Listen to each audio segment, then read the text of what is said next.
The leaden stuffiness of a Moscow region. July in 1954 seemed to fill every corner of the room, making the air thick and still. Valentina Obukhova stood motionless in the center, her hands trembling with a fine, involuntary tremor. This tremor was not born of cold, but of a soul-chilling epiphany. The realization that the entire foundation of her life, so carefully built over the past 9 years, could be a monstrous deception. In her trembling fingers, she clutched an old photograph. She had found the picture by complete chance in the midst of her daily household chores. Her husband, Grigory Petrov, had asked her to get his old, battle-worn soldier's greatcoat from the attic. He was planning to have it remade into a warm winter coat for their growing son, Alyosha. As Valentina, battling the smell of mothballs and dust, took the heavy cloth coat off the nail, a small photograph slipped out of a tear in the lining of a worn-out pocket and glided silently onto the dusty floorboards. On the time-faded cardboard, a group of Soviet soldiers was frozen in time against the backdrop of the majestic but war-torn ruins of some monumental building. Instantly, with all her heart, Valentina recognized Mikhail, her first husband. Second from the left, he was smiling that same unique smile of his, a little shy, a little mischievous, which she had so carefully preserved in her memory all these years. Next to him stood his comrades, their faces gaunt and weary, but their eyes shone with the incomparable joy of victors. Valentina held her breath and turned the photo over. On the back, in a neat but hurried hand, written in purple ink, were the words, May 45, Berlin. The war is over. To my friend Pashka, from Mikhail O. The world beneath Valentina's feet swayed. May 45, Berlin. But it couldn't be. Mikhail, her Misha, her first and, as she had thought, only true love, had died in April of 45 in the fierce battles near Kustrin. That's what Grigory Petrov, his loyal wartime friend who had become her second husband a year later, had told her.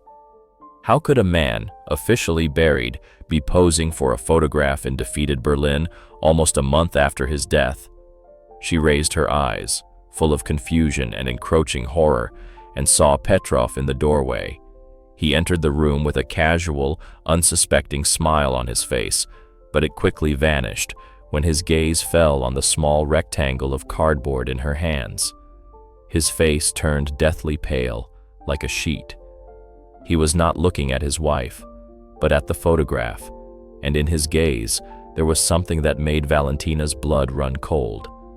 It was not just the look of a cornered animal. It was the look of a creator watching in horror as his perfectly constructed world of lies crumbled, threatening to bury everyone unfortunate enough to be near under its wreckage. Later, neighbors, giving their testimony, would unanimously state that not a single sound was heard from the Obukhov-Petrov house that day. A strange, unnatural, oppressive silence had fallen over the house, as if the very air had frozen in anticipation of an inevitable catastrophe. And yet, it all began 9 years ago, in the victorious year of 45. In those May days, when the entire sun-drenched and jubilant country was celebrating the great victory, Valentina was just learning to breathe again, coming to terms with the thought that she would never see her Mikhail again. Petrov appeared on the doorstep of her modest home in Serpukhov 2 weeks after Victory Day. Tall, emaciated to the point of transparency, in a faded military shirt on which 2 orders of the Red Star gleamed dully, with a duffel bag over his shoulder. Valentina Ivanovna? His voice was hoarse, broken. I'm Grigory Petrov. I served with your husband, with Mikhail, in the same unit. He asked me, if anything. At that moment, as she later told investigators, she believed him unconditionally, with all her weary heart. Perhaps because she desperately wanted to believe that someone had been with her Misha in his final moments. Petrov spoke at length and in detail, with terrible specifics that only an eyewitness could know. He spoke of the fierce battles for the Kustrin bridgehead, of crossing the Oder under a hail of fire, of how Mikhail, covering his comrade's retreat, had been hit by a direct mortar strike. He died a hero, Valentina Ivanovna. Instantly, without suffering. I buried him myself there, near Kustrin, in a mass grave. I even wrote down the coordinates. They're supposed to put up a monument after the war. Petrov spoke, and Valentina wept silently, burying her face in his shoulder, which smelled of gunpowder and the road. From behind the stove, 3-year-old Alyosha, Mikhail's son, peered out fearfully, unable to understand why his mother was crying so bitterly and why this strange military uncle was hugging her. But now, in the stuffy July of '54, this photograph, accidentally fallen from the past, was burning her fingers. Everything Petrov had told her, everything her life, her family, her present had been built on. It was all a lie. A monstrous, calculated, and cold-blooded lie. Mikhail had been alive. He had made it to Berlin. He had smiled against the backdrop of the defeated enemy. What had happened to him then? And who really was the man who had shared her bed and called himself her husband for 9 long years? Historians who have deeply studied the documents and personal archives of that complex post-war period often draw attention to one remarkable detail. In May-June of '45, tens, if not hundreds of thousands of soldiers returning from the front carried with them not only the joy of victory, but also a heavy burden. It was an unwritten law of frontline brotherhood. If you survived, you had to find the family of your fallen comrade. Find them, tell them how he died a hero's death, pass on his last words, and help in any way you could. But usually, after fulfilling their somber duty, these messengers would leave to start their own peaceful lives. Grigory Petrov stayed. In the first few months, his presence was unobtrusive and almost unnoticeable. He would simply come and help with the household, which had inevitably fallen into disrepair after the man of the house went to the front. At dawn, he would already be in the yard, and the steady thud of the axe chopping firewood for the winter became a familiar sound for the whole street. He repaired the leaky roof of the shed, mended the fence, and fussed over little Alyosha. A neighbor, Marfa Stepanovna Kryuchkova, a talkative and observant woman, would later recall in conversations, "I'd look out the window sometimes, and there he was, fussing with the boy in the garden, showing him how to plant apple saplings correctly, how to dig the hole. Alyosha followed him around like he was tied to him, and all you'd hear was, 'Uncle Grisha, Uncle Grisha,' and our Valyusha was just wasting away, grieving for Mishenka. She got so thin, all dark from sorrow. Petrov would bring her food, but she wouldn't eat. He'd make her, almost by force, saying, 'You have to live for your son.' Mikhail would have wanted that." According to documents stored in the archives of the Podolsk Military Enlistment Office, Grigory Semyonovich Petrov was officially demobilized in August of '45 due to injury. This was the first strange thing, the first crack in his smooth story, which Valentina would only realize many years later. Why was he demobilized so quickly? The war ended in May, but demobilization happened in waves, and most soldiers returned home only by the end of '45 or even early '46. The first to be discharged were the older age groups and specialists needed for the reconstruction of the national economy. Petrov's documents mentioned a concussion, but he moved with surprising ease and confidence. Only sometimes, when he thought no one was looking, would he start to limp noticeably on his left leg, but as soon as he noticed someone's gaze, the limp would immediately disappear.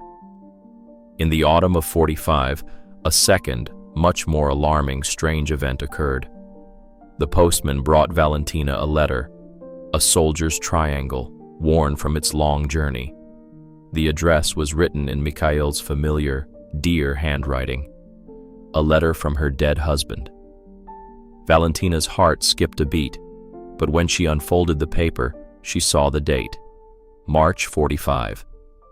The letter had been on its way for almost 6 months, lost in the labyrinth of the military field post. Mikhail wrote vaguely, with hints about some important and dangerous business he had to finish. If anything happens to me, he wrote, remember, I did everything for the sake of truth. There are people who hide their true faces under a mask of valor. After the war, they will try to lose themselves among honest people, changing their appearance. But I know the truth about. The next line was heavily blacked out with censor's ink. With trembling hands, Valentina showed the letter to Petrov. He read it carefully, and his face darkened. Mikhail could be too suspicious sometimes, he sighed, choosing his words carefully. War, you know, affects everyone differently. Some get tougher, while others start seeing enemies everywhere. Paranoia. Don't pay it any mind, Valentina Ivanovna. He took the letter, saying he would take it to the military enlistment office. Maybe they would be interested in what important thing a soldier was writing about before his death. Valentina never saw that letter again. In the winter of 46, when the first frosts had frozen the ground, Petrov proposed. It was not a romantic confession with flowers and a trembling voice. One evening at supper, in the quiet of the modest room, he simply said, Valentina Ivanovna, Alyosha needs a father. You need support and a man's shoulder to lean on. I've grown attached to you both. Let's get married. I will be a good husband and father, I promise. Valentina refused. The wound was still too fresh, the memory of Mikhail too strong. Petrov nodded silently, accepting the refusal with surprising calm, but he did not leave. He continued to come, to help, to care. Modern psychologists would call his behavior methodical and calculated. Anyone else in his place would have been offended, would have left, would have found someone else. Men were in high demand after the war. But this one waited, day by day becoming absolutely indispensable. By the spring of 46, Valentina could no longer imagine how she would have managed alone. Alyosha was calling Grigory Papa more and more often. At first, Petrov would gently correct him. I'm Uncle Grisha. Your papa was a hero. But the boy stubbornly repeated, Papa Grisha. In May of 46, exactly 1 year after Petrov appeared on her doorstep, Valentina gave in and said, yes. The wedding was quiet and mundane. A few neighbors came, and on the table were boiled potatoes, sauerkraut, and moonshine instead of champagne. No photos were taken. It was a harsh time, not one for such things.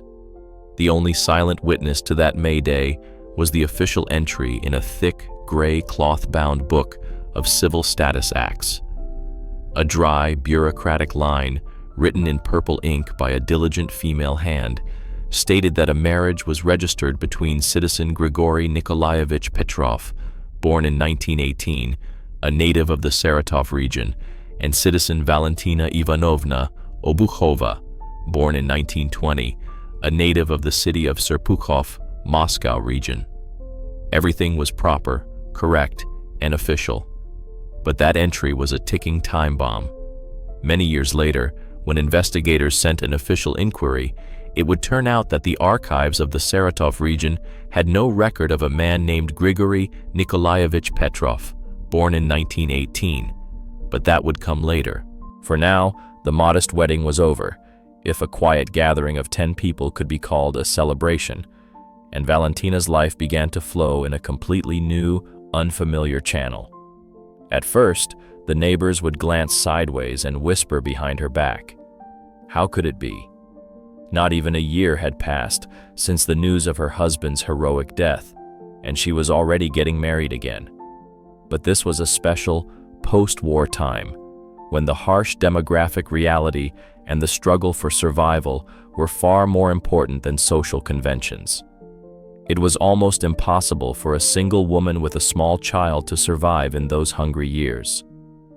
Maria Fyodorovna Sycheva, who worked in the Social Security Department of the Serpukhov City Council at the time, later shared a revealing detail with investigators.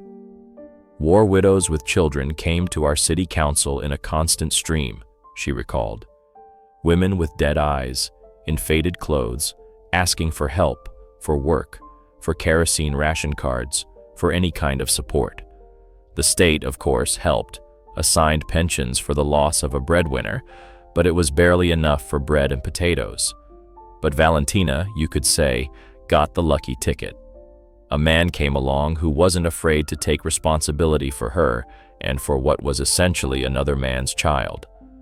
We other women were even a little envious, in a good way. Petrov indeed turned out to be a model husband and stepfather. He got a job at the local Krasny Tekstilshchik textile factory as a workshop foreman, a position that was not only respected but also well paid. According to him, he had learned this trade before the war. A stable salary and a good factory ration appeared. The house seemed to breathe a full breath. Petrov turned out to be a jack of all trades. He himself built a sturdy oak table, benches, and a small but neat wardrobe for Valentina's modest outfits. The house began to smell of fresh wood shavings, displacing the scent of dampness and neglect. Alyosha received a gift of a wooden rocking horse, skillfully carved from a single piece of linden wood. The boy never left his stepfather's side. But through this facade of an ideal family life, the first disturbing cracks began to appear. There were oddities, small, almost imperceptible things that Valentina initially attributed to difficult wartime habits. Petrov would suddenly flinch at any sharp knock on the door. Sometimes he would jump up in the middle of the night, clenching his fists as if grabbing for a non-existent weapon, and listen intently to the silence. One autumn in '46, the local policeman knocked on their door. A routine document check, a regular patrol. Petrov went to open the door, and for the first time, Valentina saw an expression of genuine animalistic terror on his face. It lasted only a moment. He immediately composed himself, stretched a wide, welcoming smile across his face, and invited the representative of the law into the house. The documents were in perfect order. The policeman, after drinking an offered shot of moonshine for the health of the young family, left completely satisfied. But Valentina remembered that fleeting look, full of panicked fear, for a long time. In the winter of '47, the first truly serious incident occurred. Petrov came home from the factory late, very drunk. This in itself was not out of the ordinary. Many men would stop by the factory's bar after a hard shift. But that evening, he was not just drunk. He was in a strange, detached state. He sat at the table, stared at a single point, and suddenly began to speak, in short, guttural phrases in German. Valentina didn't know German, but she recognized the language unmistakably. She had heard enough of it over the years of the war from the prisoners who were marched in columns through Serpukhov. Petrov spoke clearly, in a commanding, clipped tone, as if giving a report. Then he fell silent abruptly, looked at Valentina, who was petrified with horror, with completely sober, clear eyes, and asked, "Did I say something?" Afraid of his reaction, she shook her head and quietly replied that no, he had just been sitting in silence. He gave a short nod and, without undressing, collapsed onto the bed. The next day, Valentina, mustering her courage, cautiously asked him how he knew German so well. Petrov wasn't the least bit embarrassed. His explanation sounded smooth, almost rehearsed. It came in handy at the front. Someone had to interrogate the captured tongues, so I learned it out of necessity. The explanation Petrov offered sounded logical and even commonplace at first glance. Many frontline soldiers who had interrogated prisoners or served in reconnaissance knew a few common German phrases. However, what Valentina had heard that night was not scraps like Hände hoch or Schneller. It was a long, coherent speech, delivered with an impassive, almost mechanical intonation. As experts would later determine by analyzing Valentina's recorded testimony, Petrov, in his drunken delirium, was reciting a text that, in structure and vocabulary, was extremely similar to a standard radio exchange or an oral report from an agent of the Abwehr, the German military intelligence service. In the spring of '47, Valentina became pregnant. This news seemed to breathe new life into Petrov. He was immensely happy, literally carrying his wife in his arms, forbidding her from doing any heavy housework, and even hiring a neighbor's teenage daughter to help around the house. It seemed that life had finally settled into a calm, happy course. But it was at this time that their home's silence began to be shattered by nightmares. Petrov didn't scream in his sleep every night, but it was regular and terrifying. He would shout German names, Müller, Heinz, nicht schießen, ich bin einer von euch. Don't shoot, I'm one of you. And one night, which Valentina remembered with particular clarity, he sat up in bed and, in a strangled whisper full of horror, rasped, Mikhail, no, I didn't want to. It was an order. She would shake him, try to wake him up. Petrov would come to his senses, looking at her with a cloudy, unseeing gaze that would only focus after a few seconds. What? What happened? He would ask. Stuttering with fear, she would tell him about the screams, the German names, the mention of Mikhail. He would just brush it off irritably. It's the war in my dreams. All the frontline soldiers have it. It'll pass. But it didn't pass. It only got worse. By the end of '47, Petrov had almost stopped sleeping. He would sit in the kitchen at night, illuminated by the dim light of a single bulb, endlessly smoking cheap tobacco. One night, Valentina went out to him and saw an old photograph on the table, a group shot of some military men. With a lightning-fast, practiced movement, Petrov hid the photo, but Valentina had managed to notice a gruesome detail. The face of one of the soldiers in the picture was carefully, thickly blotted out with black ink. In December of '47, a daughter was born. They named the baby Nina. Petrov was gentle and affectionate with his daughter, but Valentina increasingly noticed that he was afraid to be left alone with the children, as if he didn't trust himself. One day, in July of '48, she came home from the store earlier than usual and found a strange, blood-curdling scene. Petrov was standing over the cradle of the sleeping Nina with a pillow in his hands. He wasn't doing anything, just standing there, looking at the child with an empty, detached gaze. Seeing his wife, he flinched, and that same look of animal fear flickered across his face.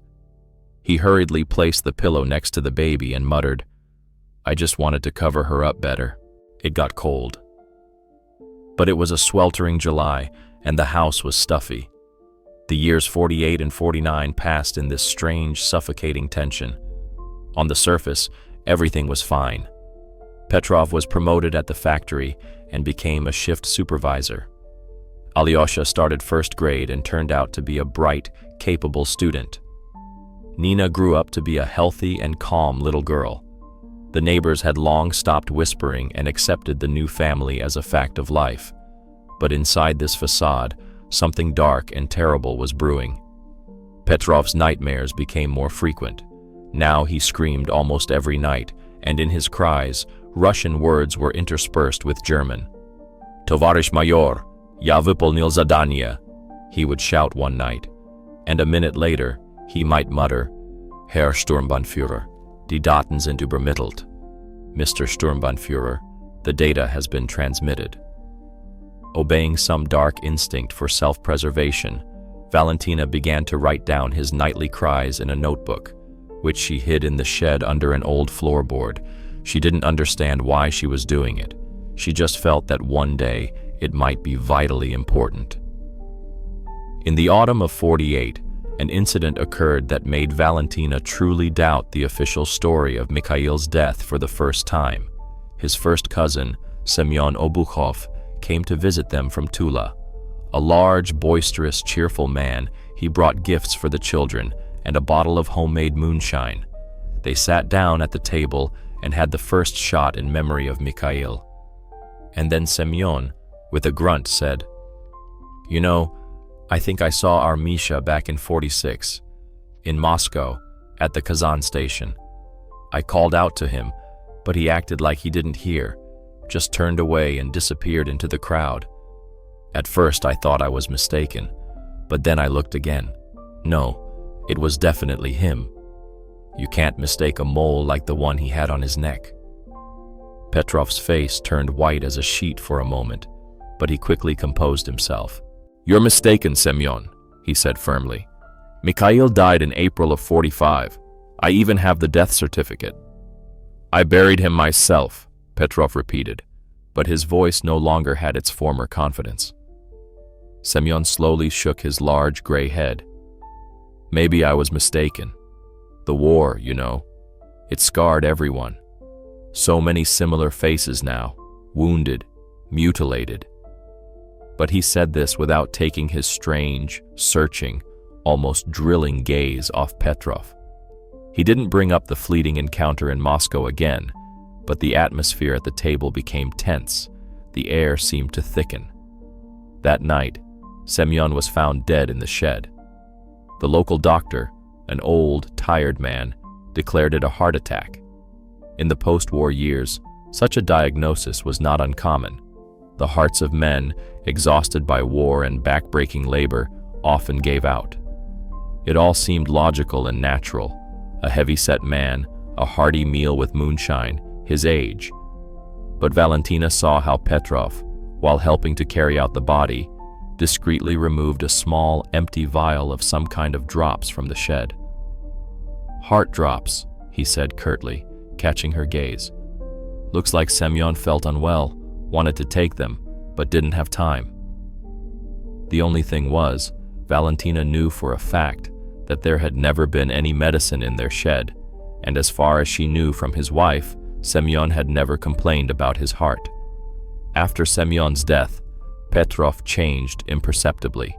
He became even more twitchy, suspicious. He developed a habit of checking all the locks several times an evening, looking under the beds before sleep, and carefully inspecting the shed. One day, Valentina found him rummaging through her things in the old chest of drawers.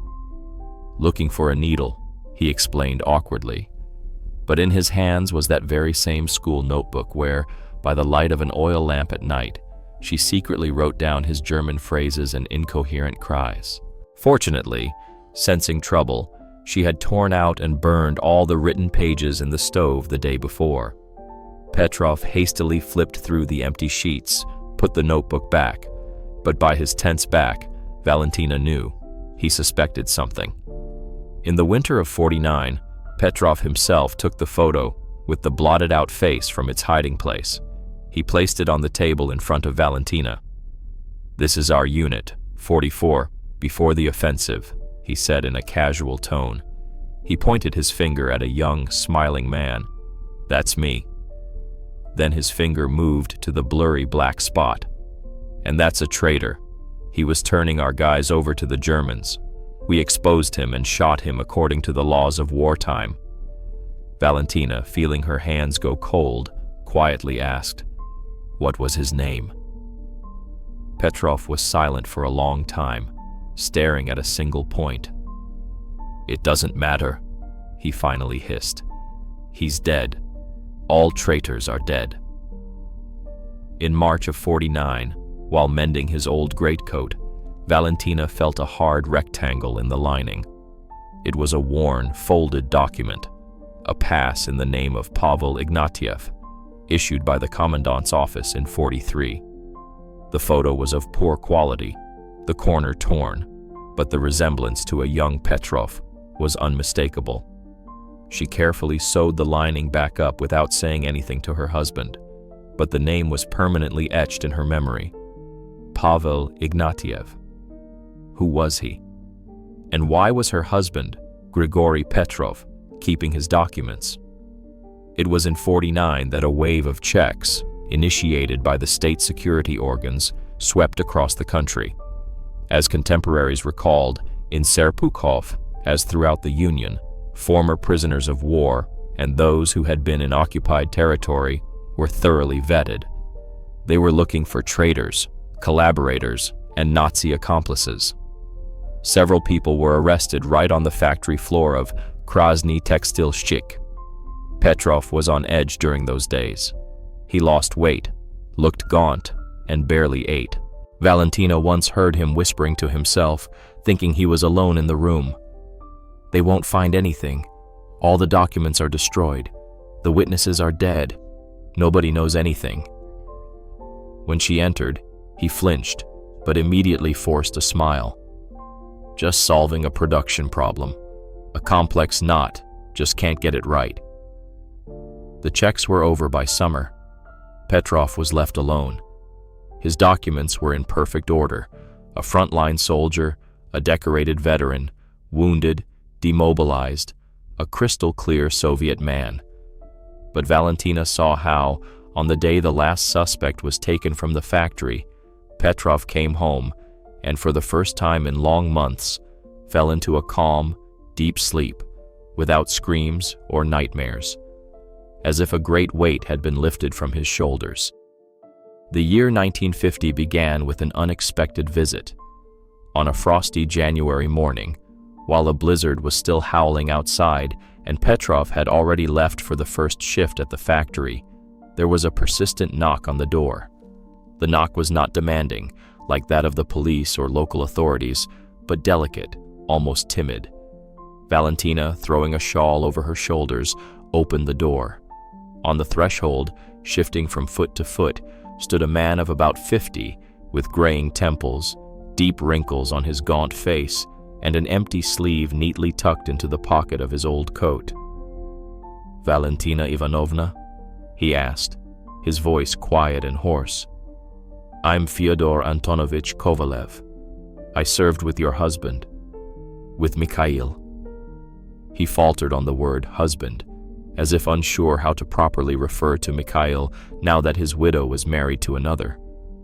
Valentina silently stepped back, inviting the guest into the house, and poured him tea from the hot samovar. Her hands trembled slightly, and her heart clenched with a premonition of something inevitable, important, and possibly terrible. Kovalev drank his tea slowly, in small sips, and subtly looked around. His gaze lingered on a framed photograph on the dresser. Grigory Petrov smiled from the picture. "Is that your new husband?" the guest asked. Valentina nodded silently. Kovalev stared at the photo for a long time, then said very quietly, almost in a whisper, "My God, it can't be." Valentina went cold. "You know him?" Her own voice sounded hollow. Kovalev slowly shook his head. "No, I thought so. He looks like someone, but that one died. Definitely died. I saw it myself." The conversation flowed slowly, strained, as if both were afraid to say the most important words. Kovalev talked about the last days of the war, the battles for Berlin, how their unit had crossed the Oder, and then suddenly, as if having made up his mind, he blurted out, "Mikhail didn't die crossing the river, Valentina Ivanovna. He made it to Berlin. I saw him in May of '45, after the surrender. He was alive and well, eager to get home to you. He just said there was one important thing he had to finish, something to do with exposing someone from our side, some kind of traitor." Valentina's fragile world, built on lies and half-truths, collapsed in an instant. If Mikhail was alive in May of '45, then who had Petrov buried in April? And the main, most terrifying question, where was Mikhail himself? Kovalev, seeing her state, poured her a glass of water from the carafe and made her drink it. "I tried to find him after the war," he continued, when she had composed herself a little. "I sent inquiries to all the authorities, and I received a reply that Mikhail Stepanovich Obukov was listed as missing in action since June of '45. Not killed, mind you, but missing in action. I came as soon as I could. I live in Kaluga now, just getting back on my feet after my injury, but my conscience wouldn't let me rest. I had to tell you everything." They talked for about another hour. Kovalev recalled details that only someone who had known Mikhail very closely could have known. He talked about the small mole on his neck, the very one the late Semyon had once mentioned, about the scar on his left arm from a German mine fragment, about how Mikhail loved to play the harmonica in the evenings during rare moments of quiet. Valentina listened and wept silently. All these details were the pure truth. This was her Misha, alive and real. At least, he had been alive in May of '45. As Kovalev was about to leave, he stopped in the doorway. "Oh, I almost forgot. The last time we met, Mikhail said a strange thing. He said he had found a rat who was working for both sides. He said he had irrefutable proof, but that he needed to be extremely careful because this rat was very cunning and dangerous. I'll admit, I didn't pay it much mind at the time. War, you know. I thought the man was just tired, imagining things, but now I'm thinking, maybe it's important." Valentina walked her guest to the gate. He turned around, and his eyes held a genuine anxiety. "Be careful, Valentina Ivanovna. I, an old soldier, can feel danger in my gut, and there is danger in your house." After he left, Valentina stood by the window for a long time, watching Kovalev's lonely figure slowly dissolve into the frosty mist, and then she saw Petrov. He was standing at the end of the street, around the corner of the next house, clearly watching her departing guest. But his shift at the factory didn't end until evening. That evening, Petrov came into the house as if nothing had happened. He kissed Valentina and played with the children. And at dinner, as if in passing, he asked, "Did someone come by today? The neighbor said she saw some one-armed man at our gate." Valentina was ready for this question. "Yes," she answered, trying to keep her voice steady. "A beggar came by, asking for alms. I gave him a piece of bread and sent him on his way." Petrov nodded, but Valentina could see by his narrowed eyes that he didn't believe her. That night, he screamed in his sleep again, tossing and turning in bed. But now, through the haze of horror, Valentina heard the words clearly, almost verbatim. "Mikhail is dead. I killed him on orders. He's the traitor, not me." The next day, as soon as Petrov left for the factory, Valentina wrote a short, hasty letter to Kovalev in Kaluga. She begged him to send any documents, any evidence that Mikhail had been alive after April of '45. She didn't dare to mail the letter herself. She asked her friend, Zinaida, who worked at the post office, for a favor. Although surprised by the strange request, she helped, sending the letter under her own name. The reply came 2 weeks later. In a worn envelope was another photograph, Mikhail with a group of smiling soldiers in front of the semi-demolished Brandenburg Gate. On the back, in that familiar handwriting, were the words, "Victory, home soon." The date was late May '45. Attached to the photo was an official certificate from the military enlistment office confirming that Mikhail Stepanovich Obukov was indeed listed as missing in action since June of '45. But that wasn't the most terrifying part. Along with the documents, Kovalev had included a short note written in pencil on a torn sheet from a notebook. "Valentina Ivanovna, be extremely careful. I made inquiries through old comrades.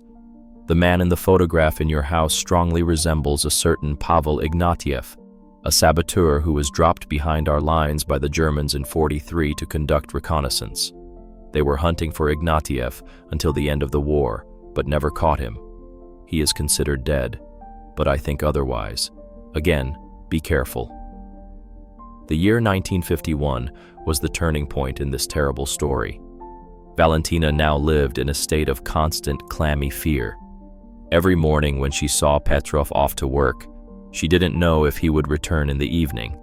She began to methodically, piece by piece, gather information about the man who called himself her husband. Historians studying the archives of that period note a surprising detail. It was in the early 50s that a new, more thorough wave of searches for war criminals and traitors began in the USSR.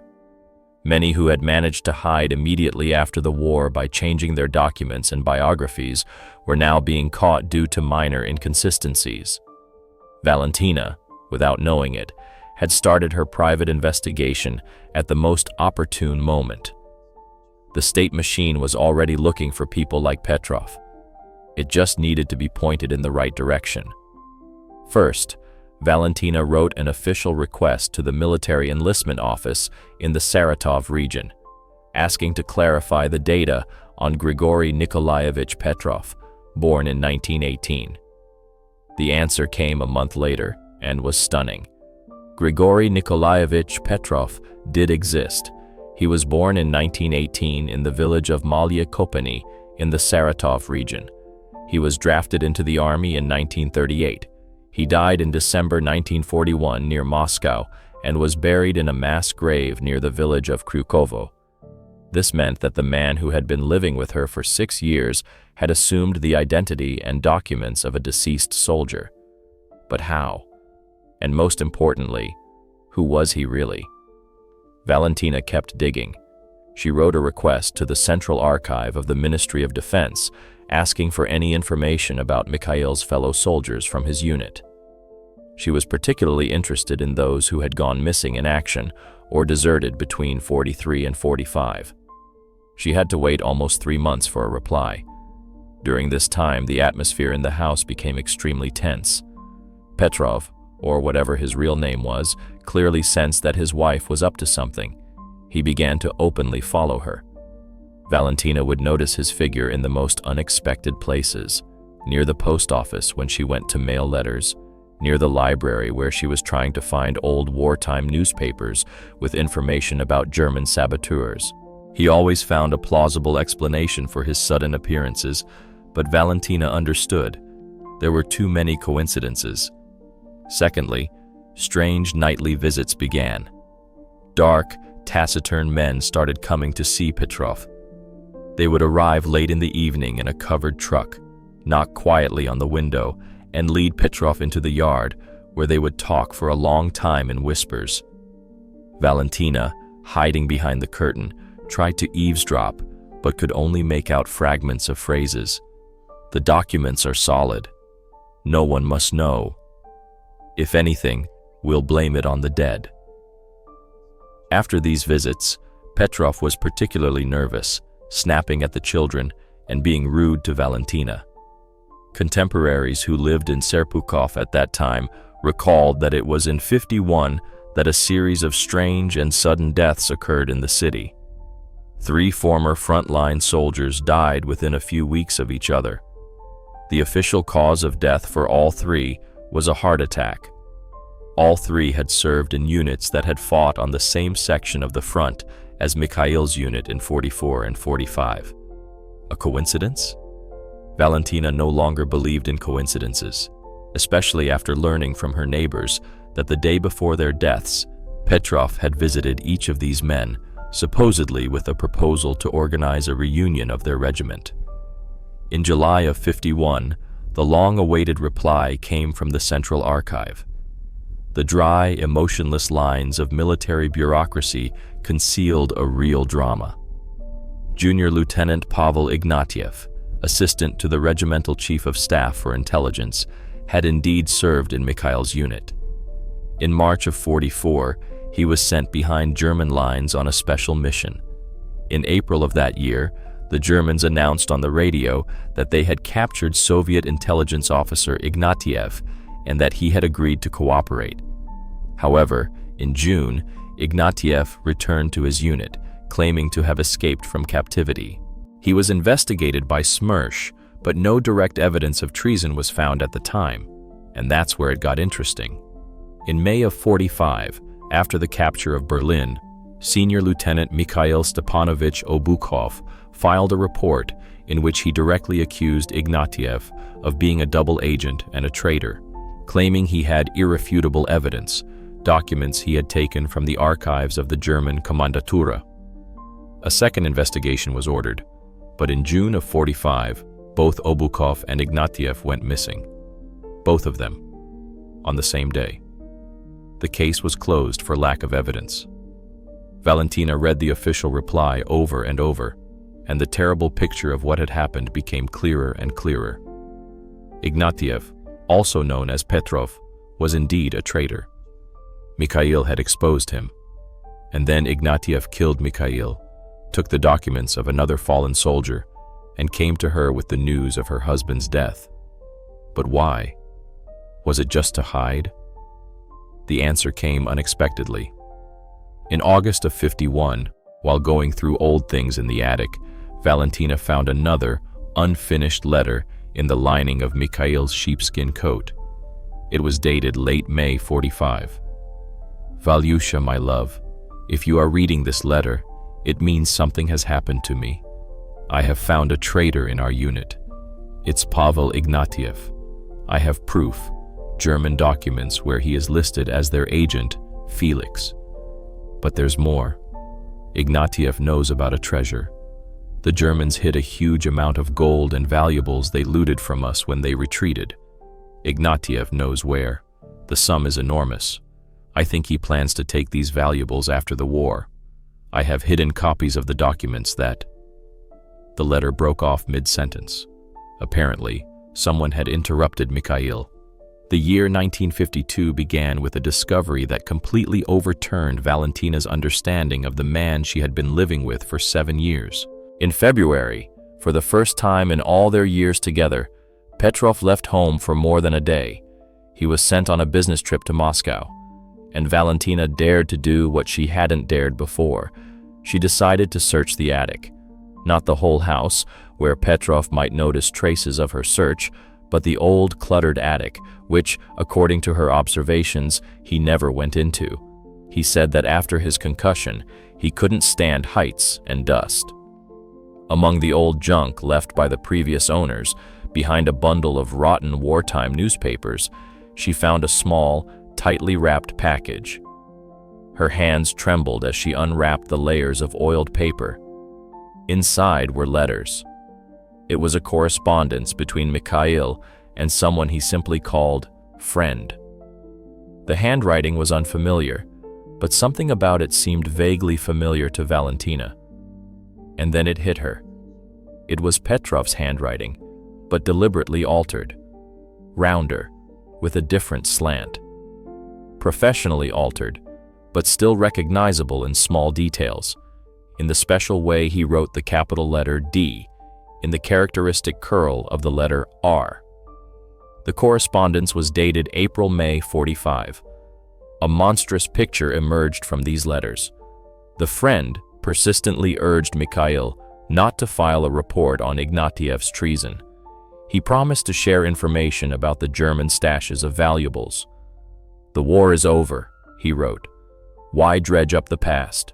We need to think about the future, about our families." Mikhail replied firmly and uncompromisingly, "Duty is duty. Traitors must be tried according to the laws of wartime." In the last letter from the friend, dated late May, was a phrase that made Valentina's blood run cold. "You leave me no choice. We'll meet where we agreed. Come alone. We'll settle this like men." But that wasn't the most terrible part.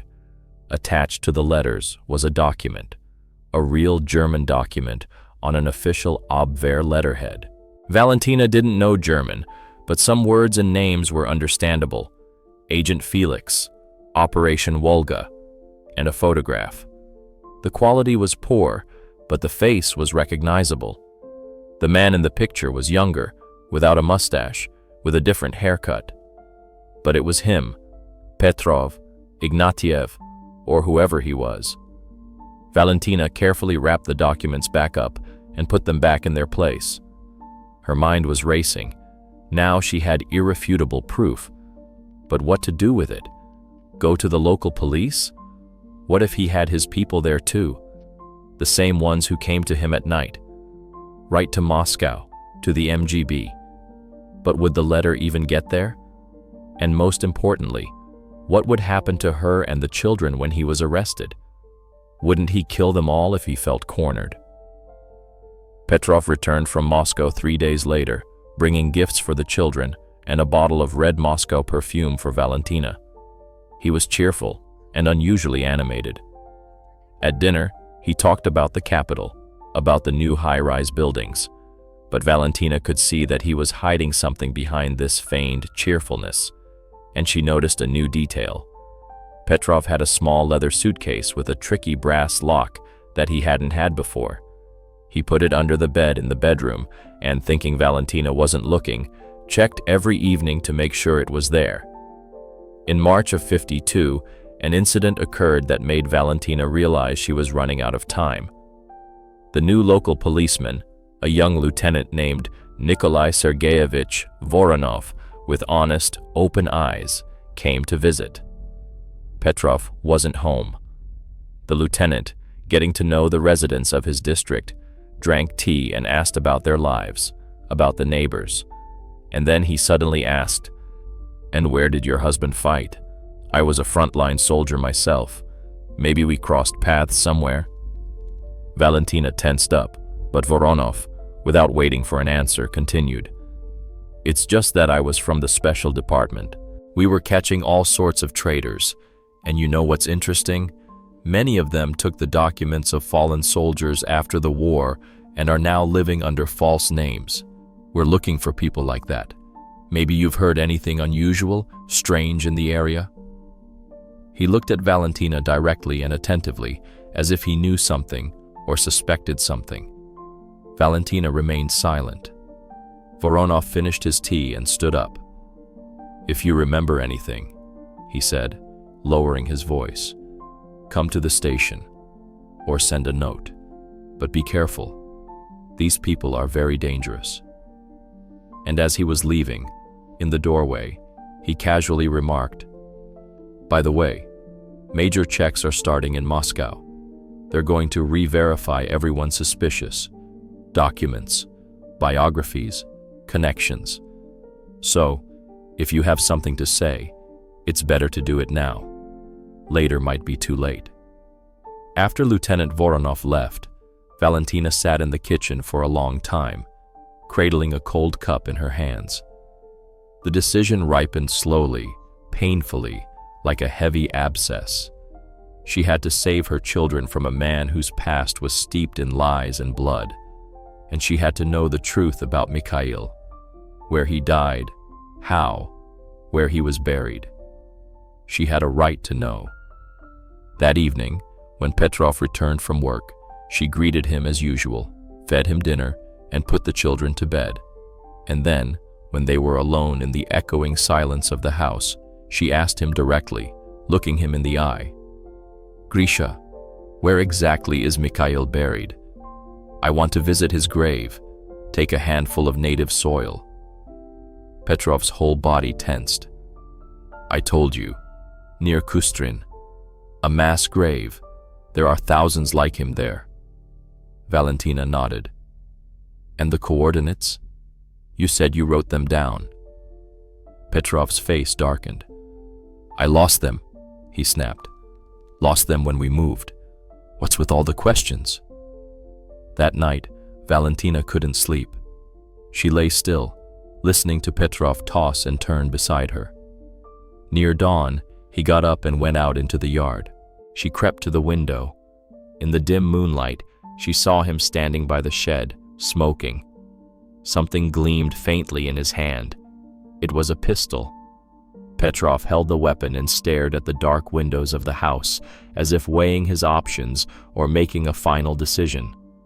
March 1953 went down in the country's history as a month of great mourning. On March 5th, Stalin died. The entire nation froze in a state of shock. People wept openly in the streets, unsure of what would happen next. But for Valentina and her husband, the leader's death meant more than just a change of power. It was a signal for the beginning of great changes, and both of them felt it instinctively. On the day of Stalin's death, Petrov came home from work deathly pale, silently poured himself half a glass of vodka and drank it in one gulp, which was completely out of character for him, a man who was always in control.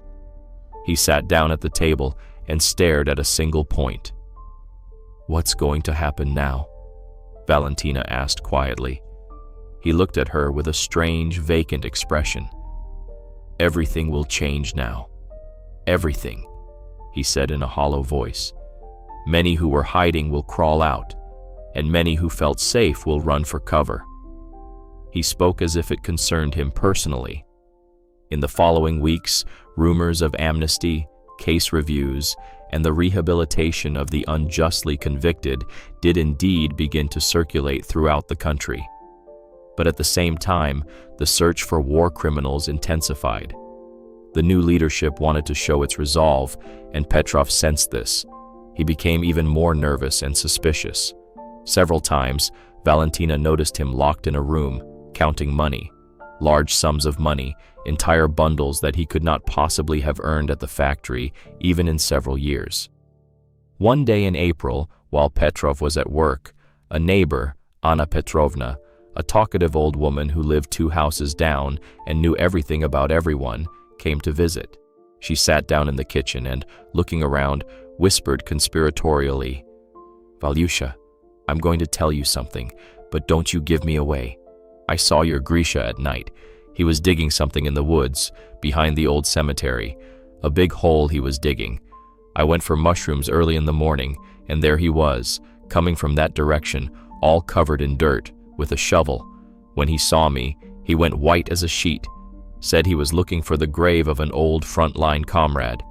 But he's lying, Valyusha. There are no graves there. The Germans had a warehouse there during the war. Our guys blew it up later." Valentina remembered every word. The woods behind the cemetery, a German warehouse. The pieces of the terrifying puzzle began to fall into place. The very treasure Mikhail had written about in his last letter. Petrov was preparing to escape. But why now, after so many years of quiet?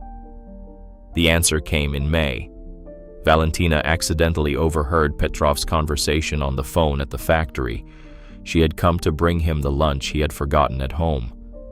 Petrov was speaking quietly, covering the receiver with his hand, but someone on the other end was almost shouting. She only caught snippets of phrases. "Yes, I understand. They're already making the lists. 2 weeks, no more." And then, very quietly, "Yes, everything is ready. No, the family doesn't know. The family doesn't know." These words, overheard by the factory telephone, became Valentina's point of no return. He was planning to run away alone, to abandon her and the children. After 8 years of a life woven from lies, Valentina felt not resentment, but a strange, cold relief. If he escaped, she would be free. But an inner voice, honed by years of fear, suggested that Petrov Ignatiev was not the type to leave witnesses, even if those witnesses were his family, or rather, the family of the man he had coldly murdered. And at the end of May 1953, Valentina made her final decision. She waited until Petrov was sound asleep, having mixed a strong sleeping pill into his evening tea, and searched that same leather suitcase under the bed. She picked the lock with a simple hairpin, a skill a friend who worked in a hospital during the war had taught her, where they often had to open the suitcases of deceased soldiers to find documents and addresses of relatives. The contents of the suitcase made her gasp with horror and the realization of the scale of the deception. Money, a lot of money, bundles of Soviet rubles, American dollars, even a few gold Tsarist chervonets. Documents in 3 different names, Petrov, Ignatiev, and a completely unfamiliar one, Krylov. Pyotr Semyonovich, all with his photographs, but different. In one, he had a mustache. In another, he was clean-shaven. In another, he wore glasses. And most importantly, a genuine German passport, Reisepass, in the name of a certain Walter Müller, with his photograph and a date of issue, 1943. But that wasn't all. At the very bottom of the suitcase, under a false bottom, lay a photograph, a group shot of smiling German officers, and among them, Petrov in the uniform of an SS Hauptsturmführer.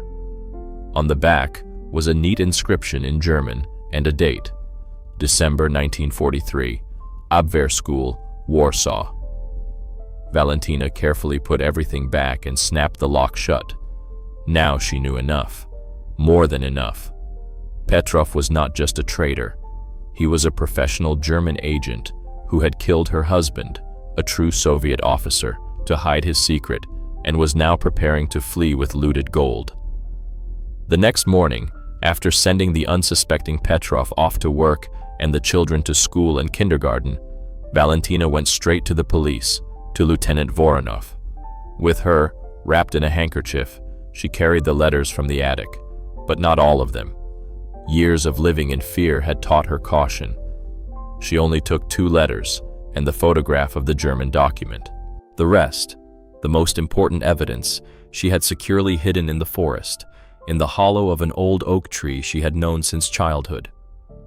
Voronov listened to her without interruption, his face growing more and more serious. Then he took the documents, studied them long and carefully, and whistled quietly. "This is serious, Valentina Ivanovna, very serious. You did the right thing coming here, but now you are in grave danger." He thought for a long moment. "Okay, don't change anything today. Act as usual. We'll set up surveillance on the house, and most importantly," he looked her straight in the eye, "if he suspects anything, if he suggests going somewhere, run immediately.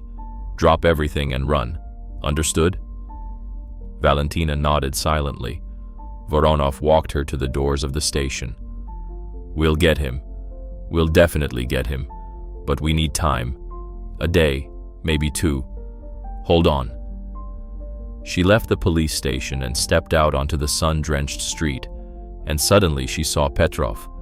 He was standing across the road, pretending to look at a bakery window, but the dusty glass reflected the police station building, and he couldn't have missed her coming out. Their eyes met, one brief moment that stretched into an eternity. Valentina, at the doors of the police station, Petrov, at the shop window.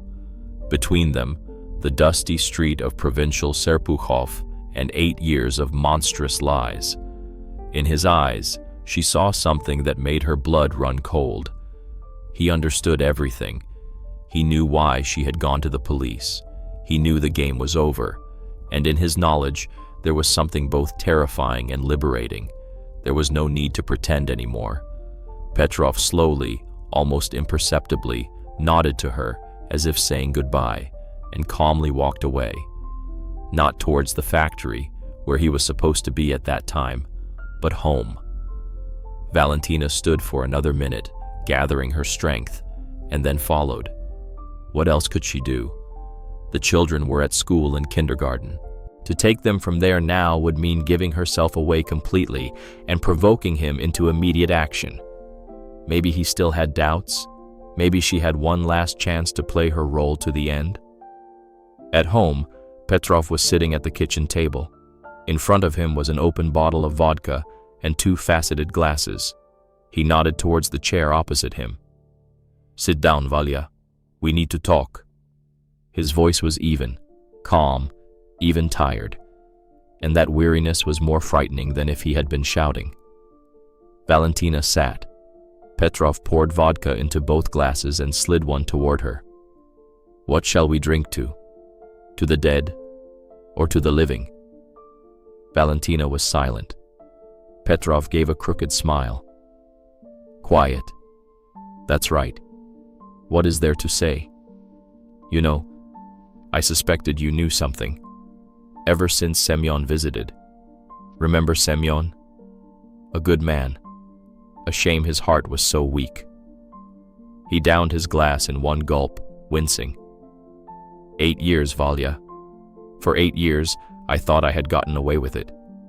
That I could start over, become a different person, maybe even atone. He fell silent, staring into the dark window, then continued, his voice filled with a sincerity and pain Valentina had never heard before. You think I'm a monster? Maybe. Or maybe I'm just a man who desperately wanted to survive. Do you know what German captivity was like in '42? When you're 24 and given a choice, a slow, painful death from starvation and beatings, or collaboration. I chose life. Do you blame me? Historians who have studied the complex phenomenon of collaboration during World War II note that behind every act of betrayal, there was often a personal tragedy, a broken will, and a primal fear of death. This is not an excuse, but an attempt to understand how ordinary people became accomplices to the enemy. Valentina found the strength to speak. Her voice trembled, but it was firm. And Mikhail, he wanted to live too. He had a family, a son. Petrov slowly nodded. Mikhail was a hero, a true hero, the kind I could never be. He exposed me, found documents in a German archive when we took some town in Germany. I thought all the papers were burned, but no. Your husband was meticulous, very meticulous. I offered him a deal, half the treasure. It wasn't just German valuables, Valya. It was NKVD gold that the Germans had seized in '41 when our forces retreated. Millions. Enough money to start a new life somewhere far away. But your Mikhail, he shook his head. He said he would rather die an honest man than live with a traitor's money. A heavy silence hung in the room. Only the old wall clock, which Petrov himself had fixed in their first month together, indifferently ticked away the seconds. Valentina asked the question that had tormented her for all these years. Where is he buried? Where is Mikhail's grave? Petrov turned to her, and something like regret flickered in his eyes. In the forest, behind an old German dugout, 15 kilometers from Kustrin. I buried him deep, made a cross out of branches. It's probably rotted by now. I didn't want to kill him, Valya. I really didn't. But he was going to the command. If they had arrested me, they would have shot not only me, but everyone who was with me in that reconnaissance school. And there were all kinds of people there. Some, like me, were broken. Others were our own intelligence officers, sent in undercover. I couldn't expose them. It was a lie, or a half-truth, which was even worse. And they both knew it. Petrov was only saving himself. But even traitors, it seems, need to justify themselves, to have their own version of events where they are not complete monsters. The second half of 1953 turned into a silent hunt. After that late-night conversation in the kitchen, Petrov and Valentina lived like two animals in a cramped cage. Each was waiting for the other to make a decisive, deadly move. Petrov couldn't just disappear. He sensed the house was under surveillance. Valentina couldn't leave with the children. He simply wouldn't have let her. It was a stalemate that couldn't last forever. According to neighbors, a tense, suffocating atmosphere reigned in the Petrov house during those months.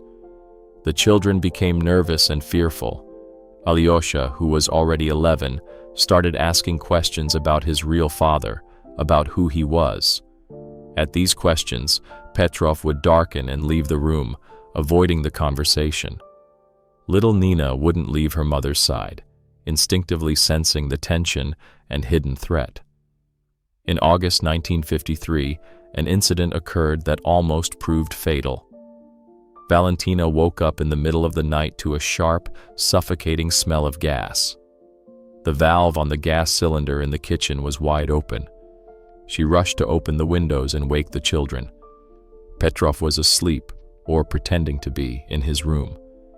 In the morning, he feigned surprise. A draft must have blown out the burner flame. I should check the stove. But Valentina knew it was a lie. All the windows and doors had been tightly closed. It was an attempted murder. The beginning of 1954 was marked by an event that hastened the denouement. In January, a special commission from Moscow arrived in Serpukhov for a total verification of the documents of everyone who had returned from the war, paying special attention to former prisoners of war and individuals who had lived in occupied territory. Petrov received an official summons to appear at the military commissariat for clarification of biographical data. The night before his visit to the commissariat, he didn't sleep. Valentina heard him pacing around the house, moving things, and burning something in the stove. In the morning, she discovered that his leather suitcase was gone, and the remains of some papers were smoldering in the stove. Petrov was destroying the evidence, preparing for the worst. He was held at the commissariat for 4 hours. Valentina waited at home, beside herself with anxiety. But he returned, pale, sweaty, but outwardly calm. "Everything's fine," he said. "Just a routine check. They have no proof, only suspicions." But in his eyes, Valentina saw the primal fear of a cornered predator. The following weeks were hell. Petrov barely slept, lost weight, and became gaunt. Several times, Valentina noticed strangers in civilian clothes near their house. The surveillance had intensified. The noose was tightening, slowly but surely. And then Petrov made his move. On February 23rd, the day of the Soviet Army and Navy, he suggested to Valentina that they go to Mikhail's grave. "You wanted to know where he's buried. I'll show you. We'll take a handful of native soil, pay our respects, as is proper." Valentina knew it was a trap, but she also knew that refusing would be tantamount to a death sentence. She agreed, but set a condition: the children would stay at home. Petrov nodded. "Of course, this is grown-up business." Historians who have analyzed similar cases note a typical pattern of behavior for exposed agents. Cornered, they often try to eliminate the main witnesses by staging an accident. In a remote forest, far from prying eyes, it was easiest to do.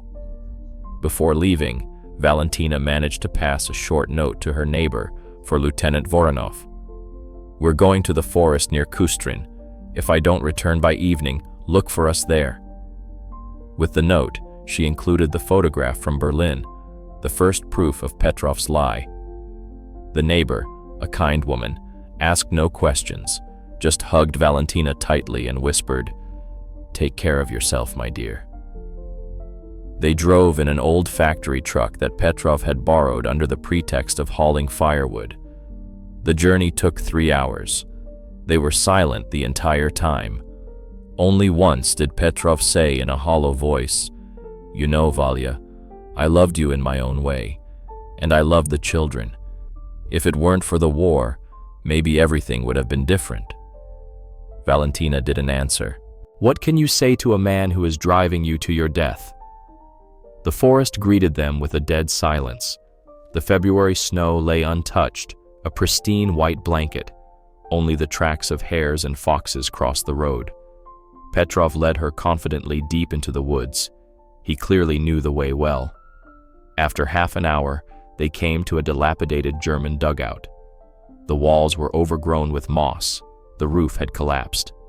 Here, in this godforsaken place, the tragedy had occurred 9 years ago.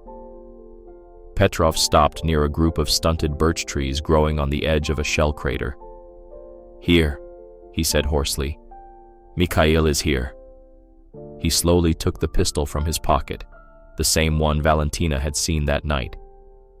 "I'm sorry, Valya. You know too much. And I want to live too much."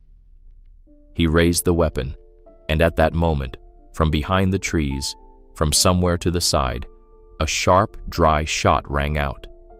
Petrov cried out, clutched his shoulder, and dropped the pistol. Men in military uniforms emerged from behind the snow-covered firs. Lieutenant Voronov was in the lead. "Just in time, Valentina Ivanovna," he said, approaching her. "We barely found you in this wilderness. The photograph you passed on helped convince the superiors to act immediately." The arrest was quick. Petrov did not resist. As the handcuffs clicked on his wrists, he looked at Valentina and said, "Now you know where your husband is. That's all I can give you." And then, more quietly, so that only Voronov could hear, he added, "In the dugout, under the eastern wall, there's something else there. Documents. All of them. And about the others too. Let them know the truth." The spring of '54 turned the Serpukhov police department into a disturbed anthill. After Petrov's arrest, a domino effect began. Each thread led to new names, new secrets, and new tragedies. Valentina sat in the office of the investigator, Major Kruglov, a portly man with tired eyes who seemed to have seen too much human depravity in his life. But even he was shocked by the scale of the picture that was unfolding. The documents found in the hiding place under the eastern wall of the dugout turned out to be a time bomb. Petrov, also known as Ignatiev, had kept detailed records, names, safe houses, passwords, and diagrams of an extensive agent network that continued to operate even after the war.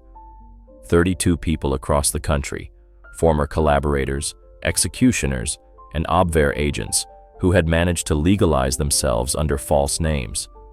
Some held important positions. One even worked in the regional party committee. Major Kruglov showed Valentina photographs. "Do you recognize anyone? Maybe they came to see your husband?" She peered at the faces. Some seemed vaguely familiar. That man with the shifty eyes. Wasn't he the one who came in the autumn of '52? And this one, with the distinctive scar on his chin, he was definitely here. He brought Petrov some kind of package. But the most terrible discovery was yet to come. Among the documents were protocols of interrogations of Soviet prisoners of war, conducted at a German intelligence school. Petrov had not just studied there, he had taught. He taught future traitors how to properly infiltrate Soviet structures, how to forge documents, how to behave during interrogations. His specialty was the cover story, creating a plausible biography for an agent. The arrests were carried out quietly, without any fuss. People would simply disappear at night, and in the morning, neighbors would learn with horror that Uncle Vasya, such a good, helpful neighbor, had served in a punitive squad during the war, and Aunt Masha, the friendly saleswoman from the grocery store, had been a radio operator for the Germans.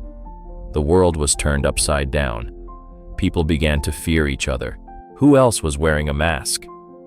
Valentina was called in for questioning almost every day. She told them everything she remembered, every detail, every strange word, every one of Petrov's nightmares. The investigators wrote it all down, cross-referenced, and checked. Sometimes Major Kruglov would shake his head. How did you live with him for so many years? How did you endure it? Valentina didn't have an answer. Maybe it was a mother's instinct, to protect her children at all costs. Maybe it was just fear. Or maybe it was a desperate hope to learn the truth about Mikhail. Alyosha and Nina were temporarily sent to relatives in Tula. Valentina didn't want the children to see their home turned into a repository of evidence. The investigators turned the house upside down. They tore up the floorboards, dismantled the stove, and examined every crack. In the basement, behind a new-looking brick wall, they found another hiding place. There, Petrov's trophies were stored, his German awards, which he had received for special services to the Reich, the Iron Cross Second Class, the anti-partisan guerrilla warfare badge, and a photograph in which a smiling Petrov Ignatiev was shaking hands with some high-ranking SS officer. In April of '54, Valentina was brought in for a confrontation with Petrov. She hadn't seen him in 2 months. In that time, he had aged into an old man. His hair had turned completely gray, deep shadows lay under his eyes, and his hands trembled finely. But his gaze remained the same, sharp, attentive, and dangerous. The investigator asked questions. Petrov answered monotonously, without emotion. Yes, he had been an agent of the Abwehr. Yes, he had undergone training at an intelligence school. Yes, he had killed Senior Lieutenant Mikhail Stepanovich Obukov. But when they got to the motive for the murder, he suddenly became animated. "You don't understand," he said, addressing not the investigator, but Valentina. "Mikhail was a threat not just to me. He was a threat to the entire network. If he had reported his discovery to the command, dozens of our people would have died." "Our people, meaning whose?" the investigator clarified. Petrov gave a crooked smile. "What difference does it make now? We're all formers now." And then Valentina couldn't take it anymore. She stood up and walked right up to him. "Where is the gold? The gold you killed my husband for?" Petrov looked at her with a long, heavy gaze. "The gold? So it was all about the gold? You think I did it for money?" "No, Valya. I buried the gold back in 45, in the same forest, a kilometer from Mikhail's grave, under a large triangular stone by the stream. But I never went back for it. Do you know why?" He leaned closer, and Valentina could smell the heavy scent of prison, a mixture of bleach and hopelessness. "Because when I saw you with little Alyosha, something inside me broke. I thought, maybe if I'd become a good husband, a good father, it would atone for it. Fool. Blood isn't washed away by family happiness." The summer of '54 turned out to be particularly hot and stuffy. The trial of Petrov Ignatiev and his accomplices was scheduled to begin in August. But in July, an event occurred that changed everything. A man in civilian clothes came to see Valentina. He introduced himself as Colonel Martinov of the State Security.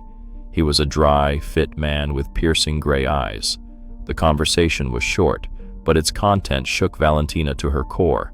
It turned out that the Ignatiev case was much more complicated than it seemed at first glance. Among the documents found in the dugout was a list of Soviet intelligence officers who had been embedded in German structures under the guise of traitors. The cover stories for these men had been created by Ignatiev himself, back when he was an instructor at the intelligence school. The paradox was that while working for the Germans, he may have, without realizing it, been simultaneously helping Soviet agents by creating perfect biographies for them. "You see, Valentina Ivanovna," the colonel said, "your husband, Mikhail Stepanovich, stumbled upon a very complex, multi-layered operation. Ignatiev was indeed a German agent, but some of the people in his network were working for us. A double or even a triple game. Mikhail couldn't have known all the details. He was acting as a patriot, but with his exposé, he could have doomed our people in the German rear." Valentina listened, and her world turned upside down again. Had her Misha died because of a monstrous, tragic mistake? Because not everyone knew the full picture? Valentina asked, and her voice was filled with bitterness. Colonel Martinov, as if reading her mind, slowly shook his head. "No, don't think that. Ignatiev didn't kill your husband to protect Soviet intelligence officers. He was protecting only himself. It just so happened that exposing him would have also brought down innocent people. War is always dirty, Valentina Ivanovna, even when heroes are fighting it." In those days, Valentina often visited Mikhail's grave. Yes, it was a real grave now. The remains found in the forest had been exhumed, an examination was conducted, and his identity was confirmed. Senior Lieutenant Mikhail Stepanovich Obukov was reburied with full military honors in the central alley of the Serpukhov Cemetery. He was posthumously awarded the Order of the Red Star. It seemed the entire city came to the funeral. Alyosha, almost a teenager, stood by the fresh grave of the father he barely remembered and cried in confusion.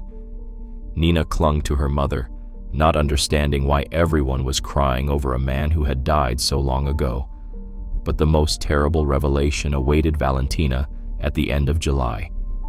Colonel Martinov came to see her again, this time with a thick folder of documents.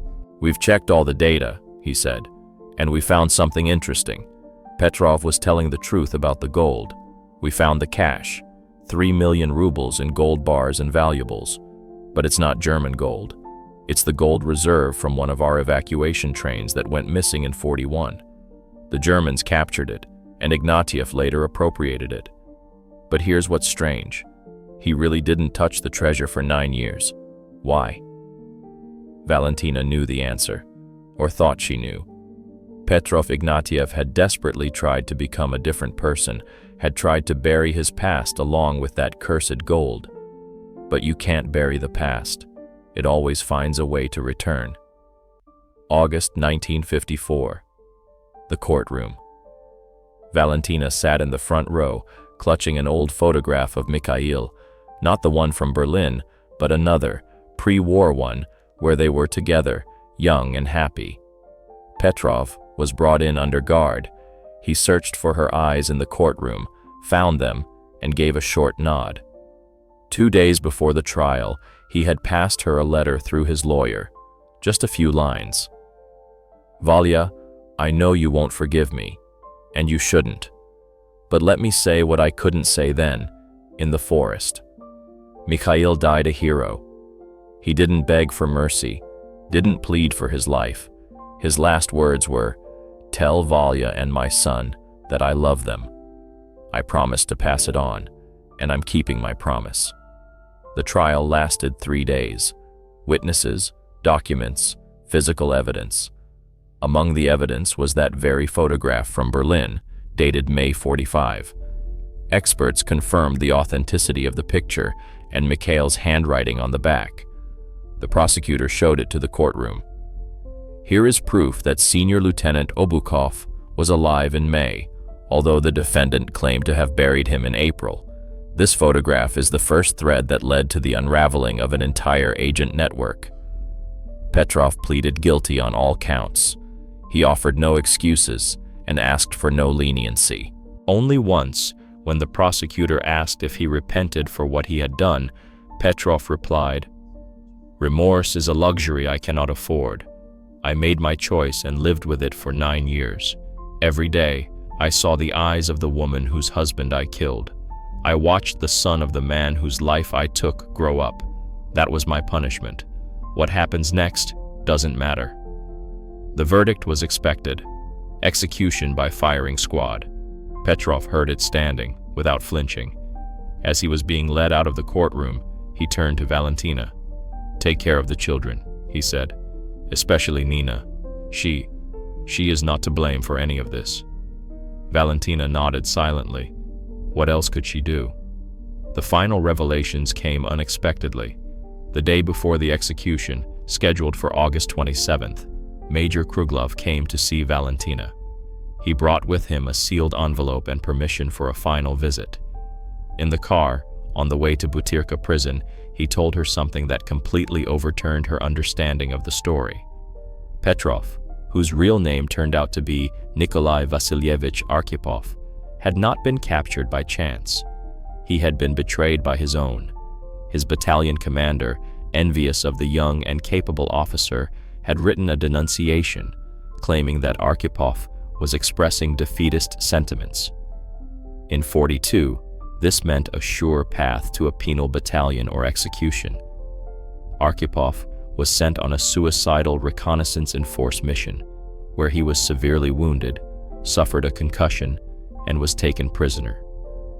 He held out in a German POW camp for 3 months. Hunger, beatings, humiliation. And then the recruiters from the Abwehr came. They were looking for educated officers who knew languages. Arkhipov knew German. He had studied at the Institute of Foreign Languages before the war. He was offered a choice: a slow death in the camp or collaboration. He chose life. Who among us can say with certainty that they would have done otherwise? Kruglov said quietly.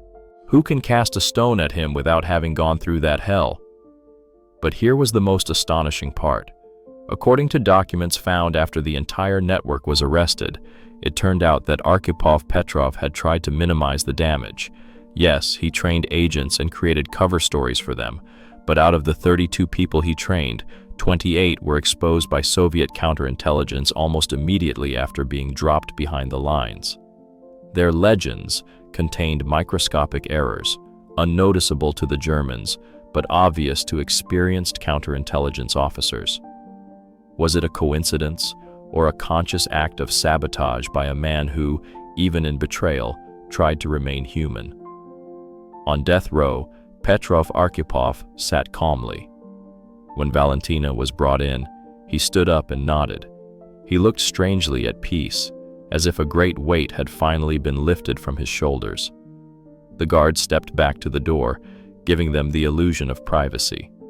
10 minutes for a final conversation. He spoke first, and his voice was surprisingly soft. "I've thought a lot these past months about what would have happened if I had told you the truth right away.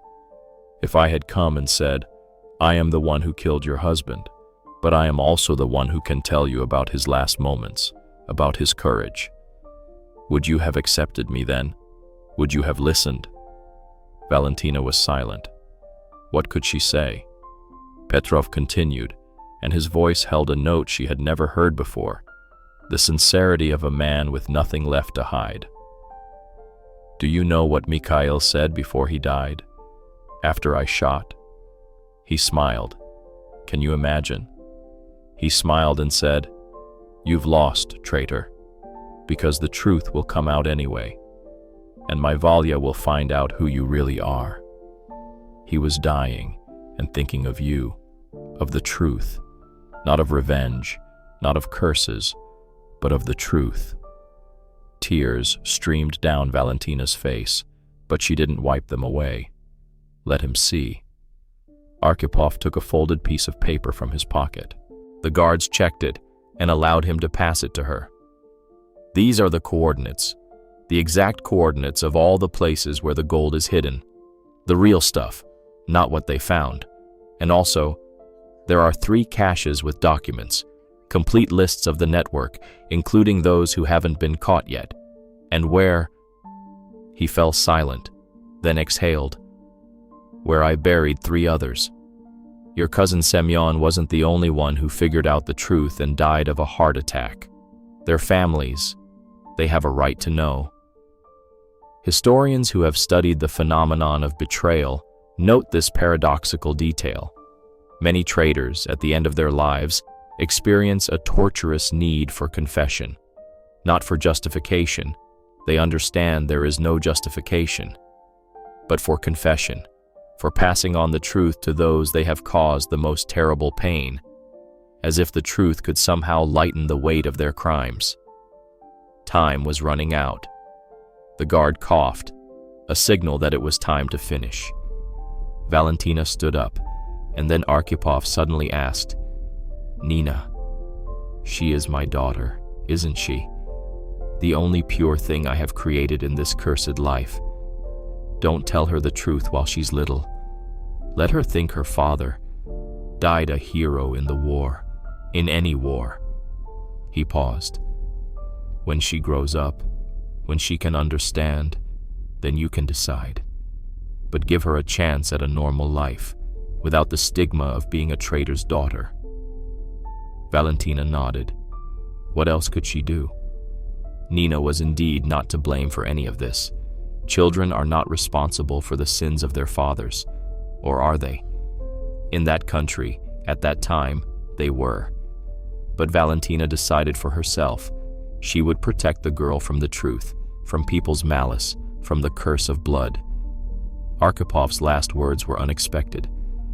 "I'm not asking for forgiveness. I have no right. But I want you to know, those 8 years with you and the children were the only time I felt human, even if it was a lie, even if it was built on blood. But thank you for those 8 years, for letting me know what it's like to have a family. Even if it was someone else's, even if it was stolen, it was a family." On August 27th, at 4 in the morning, Valentina was awake. She knew, at that very moment, it was all ending. Somewhere in the prison's inner courtyard, a shot rang out. Or several. Along with Arkhipov, 3 others from his network were executed that day. She stood by the window, looking at the sparse August stars, thinking about the strange twists of human fate, about how war mutilates souls, how love and hate can coexist in one heart, and how the truth can sometimes be more terrible than any lie. 3 years passed. In '57, a letter came from Moscow. It turned out that the Arkhipov-Ignatieff case was being reviewed in light of new circumstances. No, he was not acquitted. Murder is murder, and betrayal is betrayal. But it was revealed that those micro-errors in the agent's legends were indeed deliberate sabotage. They found his diary, which he kept at the intelligence school. He had written, "I do what I can. I save whom I can. Let them think I'm a bad teacher, as long as there is less blood." And one more discovery. In Mikhail Obukov's last, unsent report were these lines. Ignatieff is a complex figure. Perhaps he is not so much a traitor as a victim of circumstances, but this does not negate his crimes. I ask that all circumstances be taken into account when considering his case. Mikhail, even in exposing an enemy, had tried to be just, had tried to see the person behind the mask of a traitor. Alyosha grew up, became an engineer, moved to Moscow, got married, and had his own children. Sometimes he would come to Serpukhov to visit the grave of his father, his real father. Valentina told him the whole truth when he turned 18. He listened in silence, stared at a single point for a long time, and then asked, "Mom, did you love him?" What could she answer? Did she love the man who killed her husband? Or did she love the mask he wore? Or had she simply gotten used to it, adapted, survived? "I don't know, son," she answered then. "Honestly, I don't know." With Nina, it was more difficult. She remembered Petrov as her father, kind, caring, loving. For a long time, Valentina couldn't bring herself to tell her the truth. She only told her when Nina was 25, when she herself had become a mother. Nina listened, was silent for a long time, and then said quietly, "So, my father was a monster."